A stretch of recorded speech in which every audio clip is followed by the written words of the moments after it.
Meu irmão, abra a sua Bíblia, por favor, na epístola que Paulo escreveu aos Efésios, no capítulo de número 6. Efésios capítulo 6. Nós vamos fazer a leitura do versos de número 1 a 4, porém a nossa atenção estará no verso de número 4. Efésios capítulo 6, de 1 a 4, porém, nosso foco hoje será o verso de número 4. Nosso desejo é aprendermos com esse texto sobre a forma de andar digno dos pais, na medida em que eles cuidam dos seus filhos. Ok? Então, Efésios, capítulo número 6, versos de 1 a 4. Assim diz a palavra do nosso Deus. Filhos, obedecei a vossos pais no Senhor, pois isto é justo. Honra teu pai e tua mãe, que é o primeiro mandamento com promessa, para que te vá bem e sejas de longa vida sobre a terra. E vós, pais, não provoqueis vossos filhos a ira, mas criai-os na disciplina e na admoestação do Senhor. Amém. Vamos orar mais uma vez, irmãos?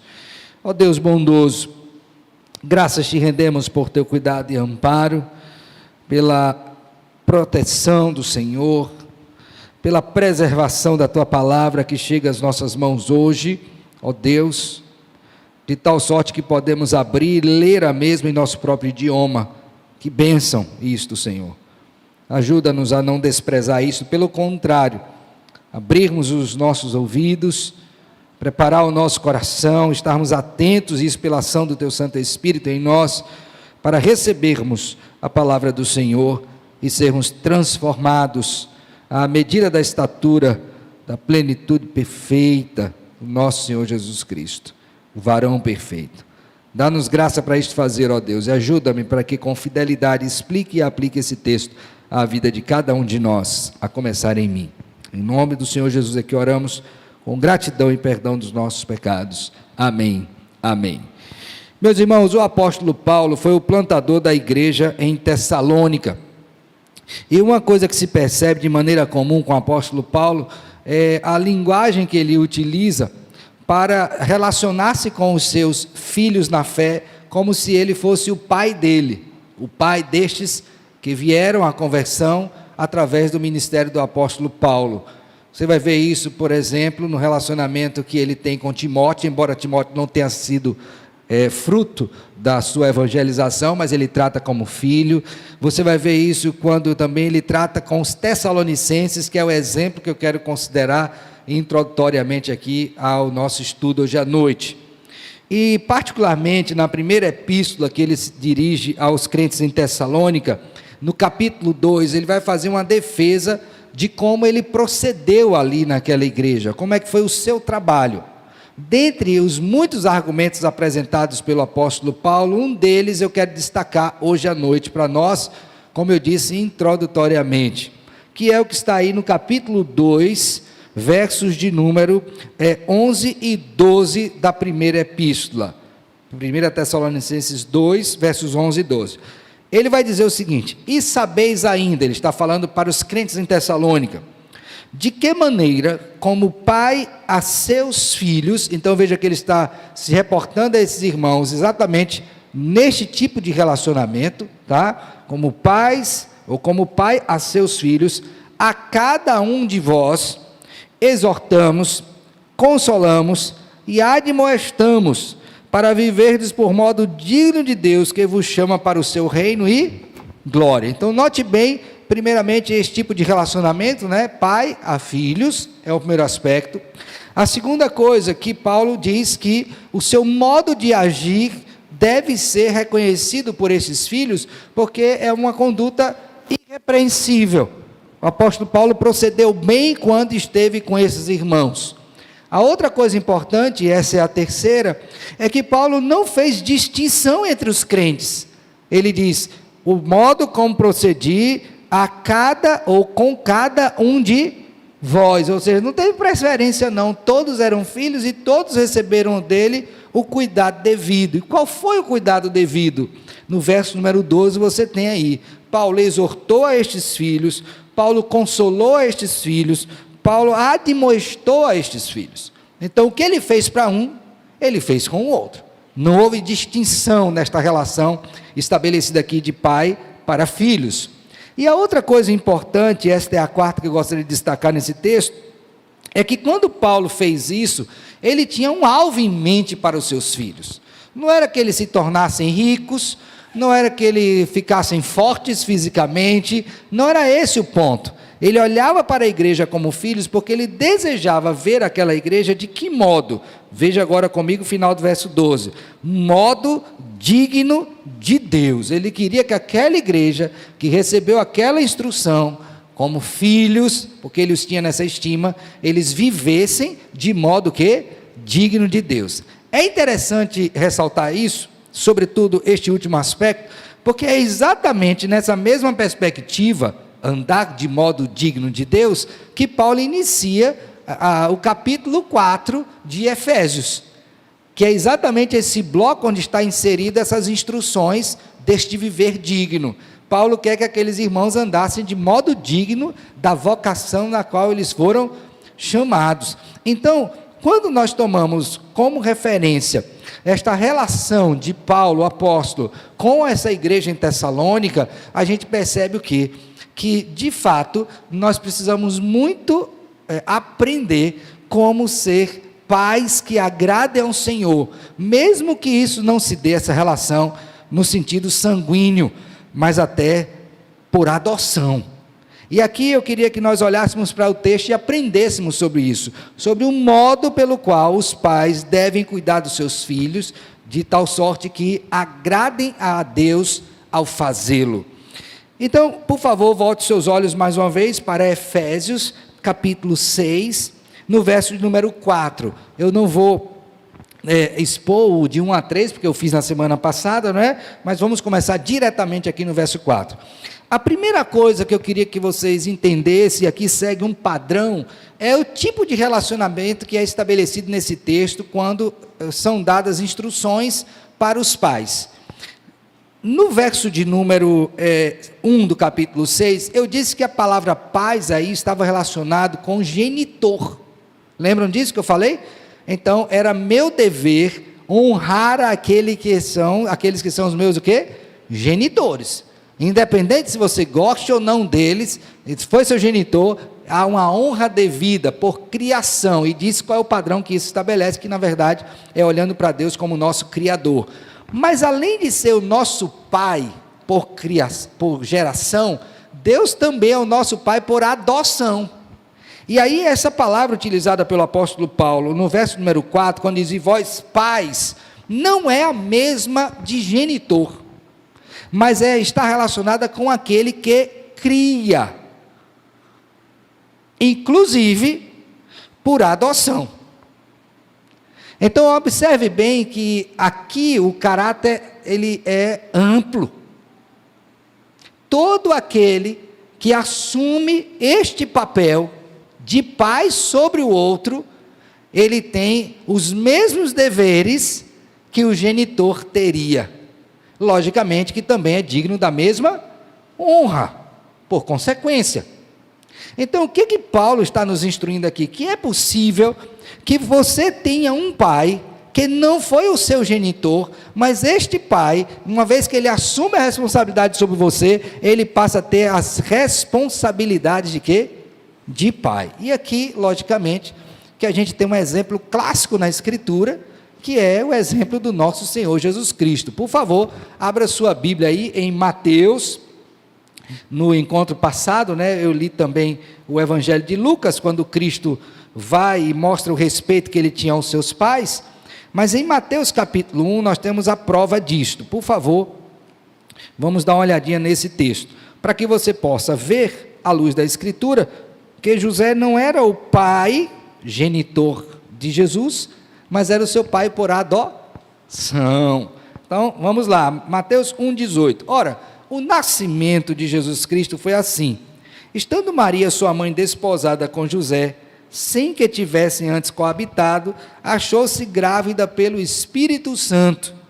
Não teve contato com José. Mas José, seu esposo, sendo justo e não a querendo infamar, resolveu deixá-la secretamente.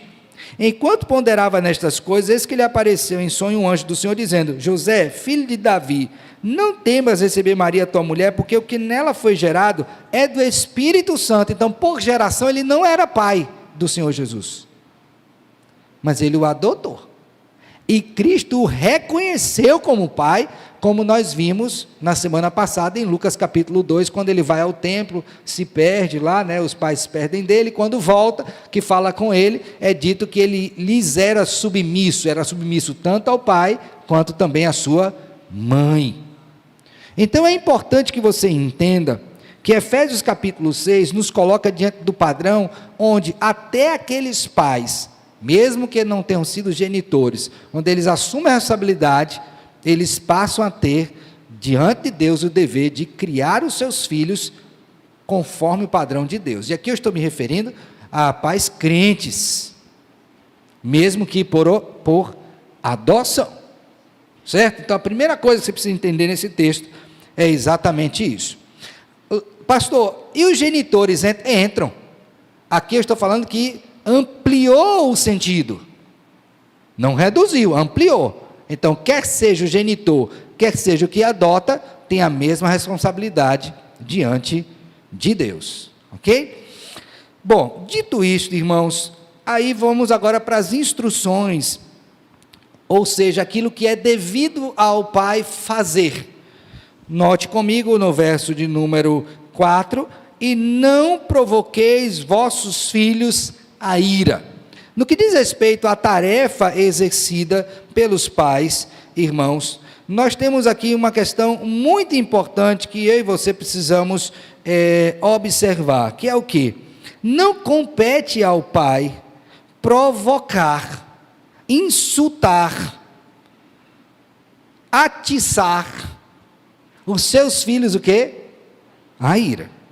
E aí você poderia perguntar o seguinte: mas como é que um pai poderia provocar um filho à ira? Eu trouxe aqui 3 exemplos, tá? Então, você como pai, que é genitor adotivo, você não pode provocar seu filho à ira. Como seriam esses exemplos? Primeiro exemplo: todas as vezes que um pai faz a um filho exigências irracionais, ele está provocando seu filho o quê? A ira, ou seja, está pedindo a ele algo que a razão dele não consegue atingir, ou seja, algo que ele não entende. E aí, logicamente, que na medida em que a gente vai falando isso, você vai pensando, quer seja você como pai, se você agir assim, ou se quer seja com você como filho também, você agiu assim, tá? Então, seria insano, eu pedi a José que ele ligasse essa câmera e pusesse para filmar. Ele não sabe, mas eu estou pedindo a ele, eu estou exigindo a ele, e peço tanto, e exijo, capaz até de discipliná-lo, mas ele: pastor, pai, eu não sei, é irracional. Mas tem gente que faz isso, nós bem sabemos.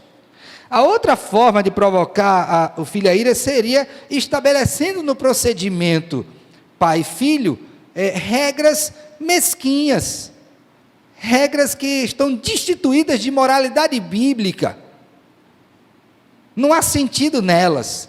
Por exemplo, olha, aqui em casa tudo aqui é desse jeito, amarelo, preto e vermelho. Peraí, mas qual é a lógica disso a não ser o gosto? Então você começa a estabelecer um padrão de vida para ele, que atende somente a você, e você esquece de que há uma família que está ali, há uma razoabilidade nas coisas que acontecem dentro daquele lá. Imagine também você comprar um determinado alimento, pôr no seu lar e você dizer para o seu filho, sem uma razão justa: você não pode comer disso aqui, só o pai come. Mas não é porque é venenoso, é porque você está privando de se alimentar. Mesquinharia. Então existe uma série de situações que apontam para isso. A terceira razão seria, irmãos, por exemplo, com favoritismo. Imagine que você tem mais de um filho, e aí você começa a relacionar-se com ele, demonstrando de maneira muito clara favoritismo. E aqui tem um exemplo claro disso na Escritura, não é? Que é o exemplo de José. Seu pai amava aquele filho, era o filho da sua mulher amada, né? Raquel. Ele teve 2 filhos com ela, José e Benjamim, e José era o favorito. E qual foi a reação de seus irmãos quando viram aquilo? Eles começaram a se irar contra ele. Não podia ir com o pai, foi contra o filho, a ponto de vendê-lo. Então note bem que é possível que nós pais erremos quando provocamos os nossos filhos à ira. E a primeira coisa que Deus nos dá como instrução é exatamente isso. Se você vai criar o seu filho, antes de mais nada, aprenda a não provocar a ira aos seus filhos. Eu dei 3 exemplos, mas tem pai que bota apelido em filho. Tem pai que expõe o filho à vergonha. E não é apelido porque brinca assim em casa, não. É apelido para expor mesmo a vergonha. Então, tudo isso são coisas que fazem o quê? Provocam os nossos filhos à ira. E isso é péssimo. E isso vai minando o relacionamento entre pai e filho. Então, Deus diz quem são esses pais, diz aquilo que eles não devem fazer, e, além disso, acrescenta aquilo que eles devem fazer. Pastor, por que esta ordem? Observe bem que o apóstolo Paulo estabelece isso desde o início da carta, no que diz respeito à mudança de comportamento, que é particularmente o capítulo 4. Por favor, volte seus olhos aí para o verso 25 do capítulo 4 de Efésios. Então, o modo de operação de santificação, né?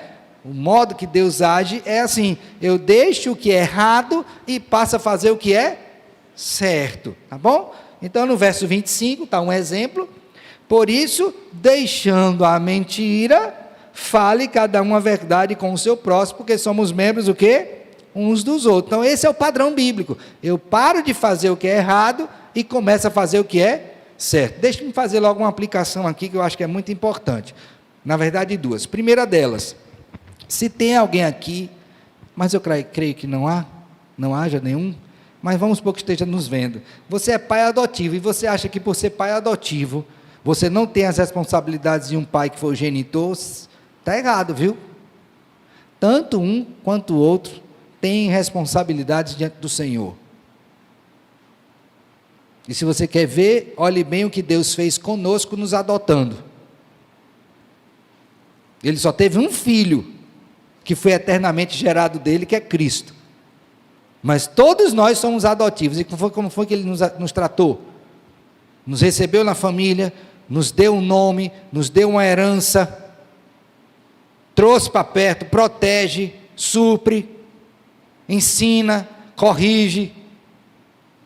Então veja, o nosso Pai comum, Ele nos trata bem. Então, se você está ouvindo e acha que você não tem responsabilidade, pare para pensar, bote sua cabecinha no lugar, porque você tem responsabilidade sim.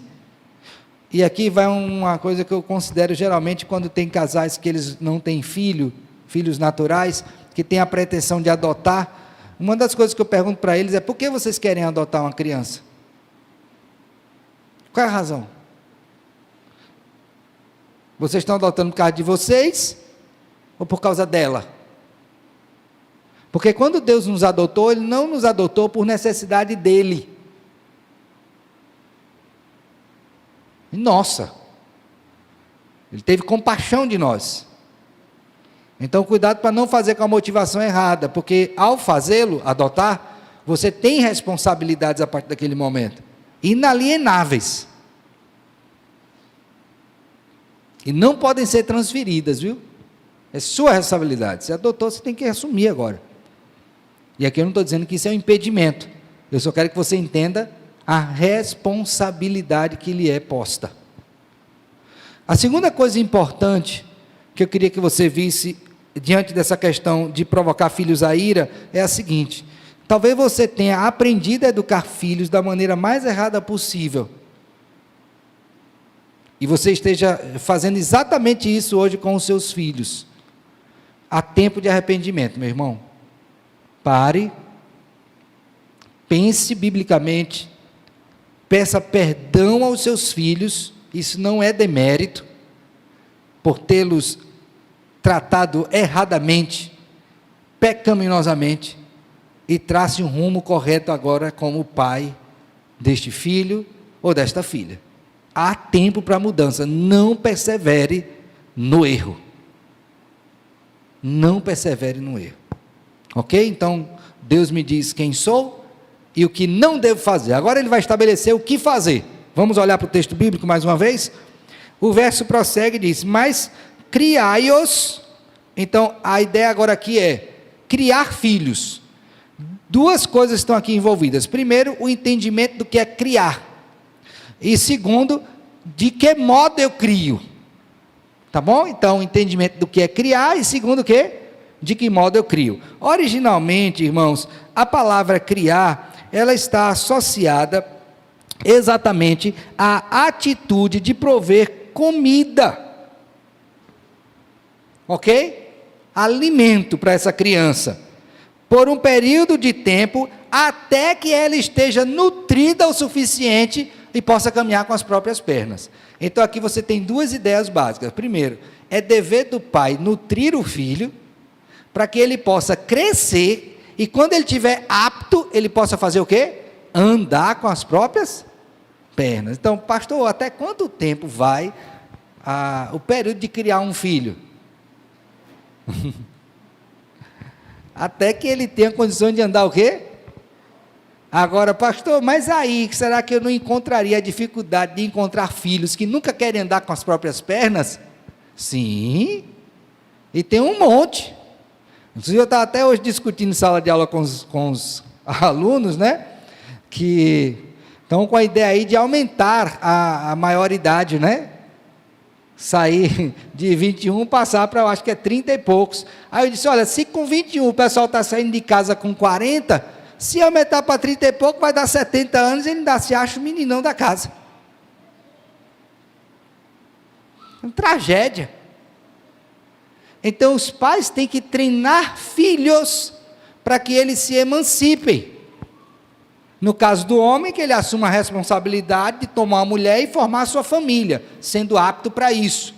E no caso da mulher, que ela tem a responsabilidade de, em casando, aprender a amar o seu esposo, os seus filhos e cuidar da sua casa. Tem que ser treinado para isso. É o que a Bíblia nos ensina.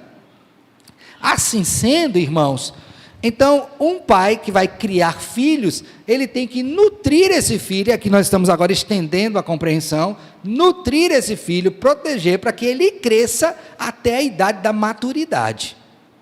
Interessante que essa palavra que o apóstolo Paulo usa aqui para criar filhos, que é de alimentar, é a mesma no sentido de esposa, quando diz que ele alimenta e dela cuida. Então, a mesma responsabilidade que um esposo tem de alimentar a esposa, ele tem também de alimentar quem? O filho. Então, se você pôs filho no mundo, ou você adotou, a partir de agora você tem a responsabilidade de criá-lo, de alimentá-lo, de fazer com que ele se emancipe, tá bom? Aí ele vai agora qualificar este criar, por isso então a razão de perceber isso além do dar comida. Por quê? Porque quando eu vou criar filho, eu vou criá-lo como? Não é na papinha e na sopa, é na disciplina e na admoestação do Senhor. Então a compreensão vai além de comida, é de valores, é de princípios bíblicos. E aí vamos olhar essas duas palavrinhas. A primeira delas, irmãos, é que esta criação, ela deve ser o quê? Na disciplina. Eu vou ler aqui a tradução dela mesmo, assim, o significado que temos no dicionário bíblico, porque eu acho que isso facilita a nossa compreensão de disciplina. Disciplina não é taca, tá? Não é só isso, tá bom? Embora esse sentido exista, mas não é nisso. Nesse sentido aqui, disciplina é prover instrução com o intento de formar um hábito de um comportamento adequado. Então, quando você diz, eu vou disciplinar esse menino, você tem que dar instrução a ele, para ele criar o hábito de ter o comportamento o quê? Adequado. Então, pastor, como é criar na admoestação e disciplina do Senhor? É pegar esse menino e treinar ele. Para quê?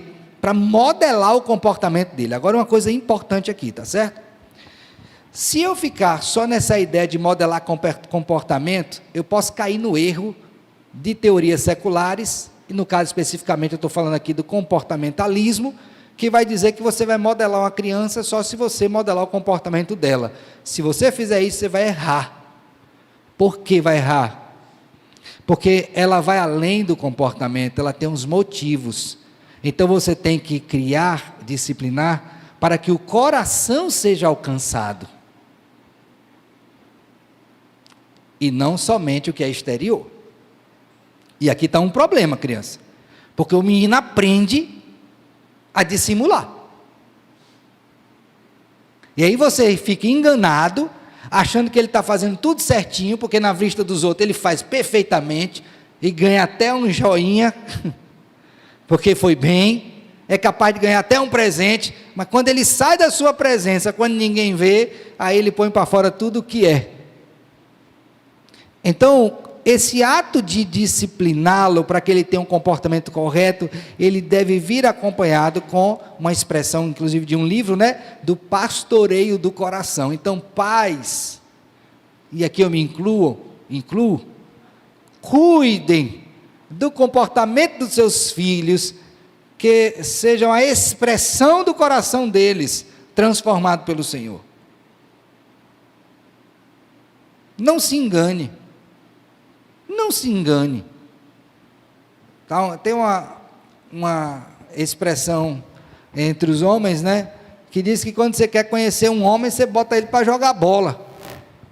Porque ali ele revela os instintos mais profundos, né?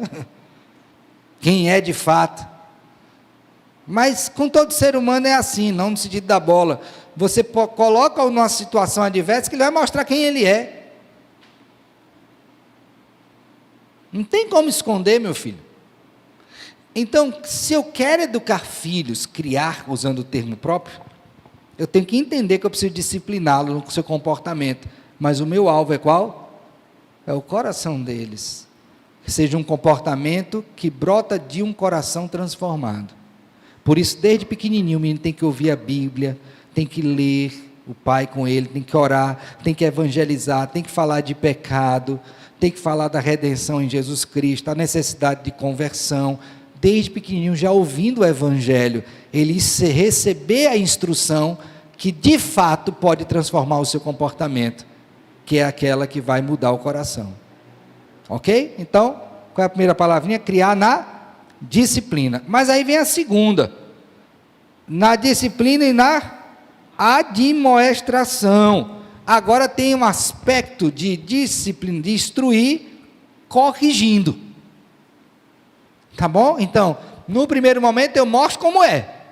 E no segundo, o que é que eu faço? Eu corrijo. E essa correção, ela pode ser verbal, pode ser física, pode ser a privação de alguma coisa que, porventura, ele esteja ali desejando, mas que não é próprio para aquela época. Então você tem aí um rol de condições, né, de meios, para você aplicar esta disciplina. Agora, cuidado, para que você, no uso dela, não acabe por contrariar também princípios bíblicos que foram claramente estabelecidos pelo Senhor. Por exemplo, a Bíblia diz, e nós cremos, né, que eu não posso afastar a vara da criança. Instrução bíblica. Mas também diz que eu não posso espancá-la. Também é instrução bíblica. Ok? Então você tem formas bíblicas pelas quais você então pode disciplinar esta criança de maneira a tê-la nos caminhos do Senhor. Ok? Então, tanto a palavra criar está associada à disciplina, quanto também à admoestação. E aí vem o qualificativo para ambas as palavras, tá? Tudo isso é a admoestação do Senhor. Ou seja, eu não posso fazer nada como pai da minha própria cabeça. Ou quem sabe usando aquela máxima, né? Ah, mas meu pai fez assim, vovô fez assim, meu tataravô fez assim, e eu também vou fazer assim. Não, meu filho. Como pai crente, você tem que olhar o que a Escritura diz, porque tanto a criação baseada na disciplina quanto na admoestação, ela tem a base aonde? No ensino do Senhor. Então, pastor, como é que os pais podem agradar a Deus e dar bom testemunho de pais? Primeiro, entendendo a sua condição. São pais, quer sejam genitores ou adotivos, são pais e têm responsabilidade. Segundo, entendendo aquilo que não devem fazer. Eles não estão ali para provocar os filhos, e usando o termo também utilizado pelo apóstolo Paulo, para desanimá-los, Colossenses 4, não é? Não desanime os filhos, tá bom? Não estamos ali para isso, nós estamos para quê? Para educá-los e colocá-los dentro do padrão do Senhor, e não nosso, e muito menos do mundo. Tá bom? Quais as aplicações disso para a nossa vida? Já fiz duas inicialmente, né? Que envolve todos, mas a segunda, olha, irmão, se você não sabe criar filhos, aprenda. Porque o prejuízo de um filho mal criado, você não tem noção do que seja. Muito tempo atrás, quando eu estava na Bahia, tinha um pastor que ele me disse uma coisa que me chamou a atenção. Ele dizia assim, que a pessoa vinha, mas que menino mal criado, o pai falava do filho, né, que o menino era mal criado. Aí ele perguntava, mas quem foi que criou? Quem criou? Então, se você não sabe, ou se julga que sabe, afira pela Escritura. Pare para pensar direitinho, que se está fazendo direitinho. Todos os dias nós temos que fazer esse exame, irmãos. Meu Deus, eu estou criando bem esta herança que o Senhor me deu?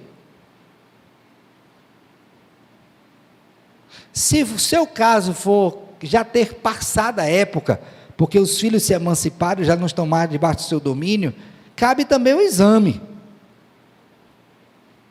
Em que sentido, pastor? Para dizer, pô, meu Deus, eu não criei meus filhos bem, e hoje eles estão sofrendo por isso.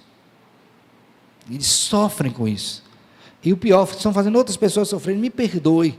E se você tiver oportunidade, peça perdão aos seus filhos. E quem sabe você pode ser um ajudador deles em Cristo, na criação dos filhos que eles terão e que serão seus netos.